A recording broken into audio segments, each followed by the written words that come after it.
दो परिवार। एक छोटी सी गली में दो परिवार एक दूसरे के पड़ोस में ही रहते थे। ये दोनों परिवार एक दूसरे से बिल्कुल अलग होते हैं। एक परिवार हर वक्त छोटी छोटी बातों पर लड़ता था, जबकि दूसरा परिवार शांति से और मिलजुल कर रहता था।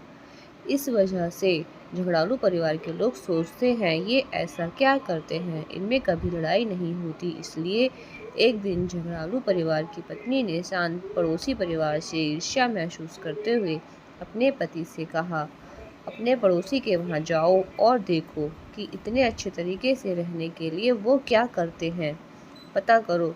पति वहाँ गया और चुपचाप देखने लगा। उसने देखा कि एक औरत फर्श पर पोछा लगा रही है।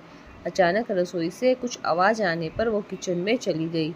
तभी उसका पति एक रूम की तरफ जा रहा होता है और जल्दी में उसका ध्यान नहीं रहने के कारण फर्श पर रखी बाल्टी से ठोकर लगने के कारण बाल्टी का सारा पानी फर्श पर फैल गया। तभी उसकी पत्नी किचन से वापस आई और अपने पति से बोली, आई एम सॉरी, यह मेरी गलती थी कि मैंने रास्ते से बाल्टी को नहीं हटाया।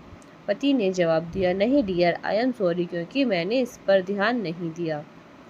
यह सब झगड़ालू परिवार का पति जो छुपा हुआ देख और सुन रहा था। फिर वो वापस घर लौट आया तो उसकी पत्नी ने पड़ोसी की खुशहाली का राज पूछा।